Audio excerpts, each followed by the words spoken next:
Kwa jina naitwa Mbwana Omari Shomito, ni mkazi wa kijiji hichi cha Baisokoni. Kiukweli ni kwamba ushirikishwaji wa wananchi katika rasilimali za umma ni mdogo sana. Ni mfinyu kiasi kwamba tunaweza tukasema kwamba kwa sababu hauonekani moja kwa moja. Unaweza ukaambiwa kuna mradi, lakini huo mradi unasomewa miradi ambayo labda itakuwepo, lakini mwisho wa siku kutakuwa kuna upungufu kwenye hiyo miradi. Kwa hiyo yani tuseme ni zero, kwa wananchi hawashirikishwi moja kwa moja kwenye rasilimali zao. Bahati nzuri sana mimi nilishawahi kuwa katibu wa kamati ya ufuatiliaji wa rasilimali za umma hapa kijijini, na kimsingi ni kwamba sisi kwa niaba ya wananchi kama kamati ya ufuatiliaji wa rasilimali za umma tumeshawahi kufanya sana hizo kazi za ufuatiliaji wa rasilimali za umma, lakini kumekuwa kuna changamoto namna ya upataji wa taarifa za hizo rasilimali za umma. Kwa mfano unaweza kutolea mfano mdogo tu. Ukigeuka hapo unaweza kuona hilo soko hapo. Hilo soko hapo, asili ya hilo soko, asili ya kijiji cha Baisokoni ni hilo soko. Japokuwa limebadilishwa tu kwenye ule uhalisia wake. Lakini tuliubadilishiwa kwa sababu tulikuwa tunatengenezewa soko la kisasa. Lakini kama unavyoliona hapo lina zaidi ya miaka 10. Liko katika hali ya namna hiyo. Sawa? Hayo ni matumizi mabaya ya rasilimali za umma. Hilo soko lilikuwa na zaidi ya milioni 100 kama na 20 hivi. Lakini angalia hali ilivyo hapo sasa. Ukiwauliza ziko wapi? Umeona pesa nyingine upati majibu. Waliwahi kuja timu ya wataalamu kutoka halmashauri, tukafanya mkutano hapo sokoni. Walituambia wametenga milioni 30 kutoka kwenye hiyo milioni 1 milioni 120. Wametenga milioni 30 kwa ajili ya kutengeneza soko jipya kule kwenye viwanja vipya. Mpaka leo hatuoni dalili. Maana yake nini? Maana yake milioni 30 ile iko wapi? Inafanya nini? Kwa hiyo ushirikishwaji wa wananchi katika ufuatiliaji wa rasilimali za umma ni mdogo mno. Kiasi kwamba tumeamua hata kutengeneza hizi kamati za ufuatiliaji. Lakini zinapataje taarifa huko zinakokwenda? Je, zinatoaje ripoti juu ya taarifa ilizozifuatilia? Bado ni changamoto kijiji cha Baisokoni. Mimi naitwa Mariam Nasoro. Ndiyo. Lakini zinakuwa sio sahihi. Hivi kwa sababu gani hawatoi taarifa maalumu kuwa ni sawa? Kwa maana kipato cha bahi ni kikubwa. Lakini unakuja kukuta kipato kinatolewa ndogo. Kwenye soko hakuna rasilimali tunailipia, ila soko ilikuwa la zamani lilijengwa na wakoloni.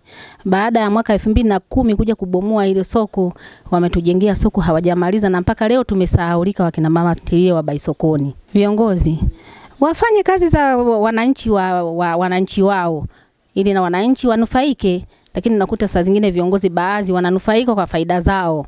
Jina naitwa Mzee Rashidi Juma. Wananchi hatushirikishwi kupata taarifa za rasilimali za umma, hatushirikishwi. Hiyo hatuelewi.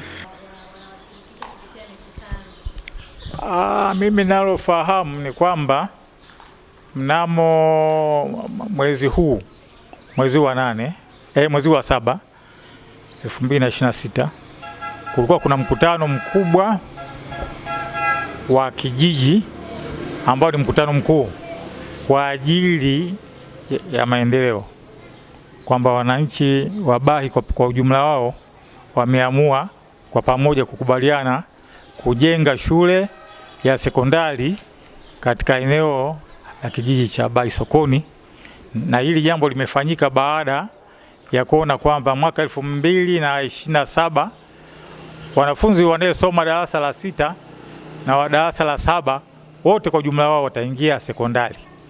Kwa vile wataingia sekondari Bahi hapa kata Bahi tunaye moja ambayo inaitwa sekondari ya Baisokoni, lakini iko katika eneo la Bahi Mwanachugu. Kwa vile shule hiyo ina wanafunzi wengi zaidi ya 1000 karibu na 700. Kwa hiyo majengo ya darasa la form 1 yako majengo machache. Hao wanafunzi watakayekuja katika awamu hiyo ya mwakani 2027 hawatatosheleza. Naitwa Raymond Gaspari Mahegele, mimi ni afisa mawasiliano serikalini.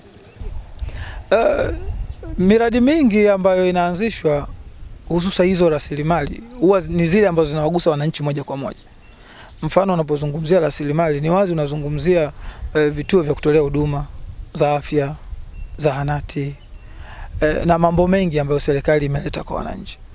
na mara nyingi yanatekelezwa katika maeneo yao. Kwa miongoni mwa maeneo ambayo yako sensitive kwa serikali kufanya huwa ni kushirikisha wananchi kupitia viongozi wao.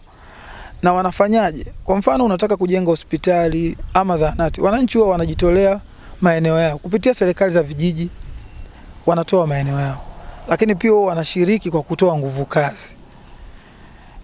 Kwa mfano mnaanza ujenzi wa jengo, wananchi wanatoa nguvu yao labda ya kuchimba msingi au kusogeza mawe, jambo ambalo kama serikali ingeamua kumwajiri mzabuni, manake mzabuni angetakiwa kulipwa kwa nguvu hiyo. Kwa hiyo wananchi kwa hatua moja wanakuwa wameweka mchango wao katika hiyo project ambayo inakuwa inaendelea, na hivyo inakuwa wameshiriki moja kwa moja, kinakuwa ni kitu kinachowahusu, sio cha serikali. Naitwa Agostino Leonard Ndonu, diwani wa kata ya Bahi. Ufuatiliaji wa rasilimali za umma, kwa mfano sisi hapa Bahi, mwananchi yoyote ana haki ya kufika kwenye ofisi za kijiji na sehemu za wazi ambapo mradi unatekelezwa, taarifa zake lazima zibandikwe wazi. Kwa mfano mimi nijitolee mfano mwenyewe, mimi diwani wa kata ya Bahi. Mwezi huu ambao tunaumalizia, ilikuwa kati ya tarehe 15 au 14, tulifanya mkutano wa hadhara kwenye kijiji cha Bahi Sokoni kuwaambia miradi inayotekelezwa Bahi.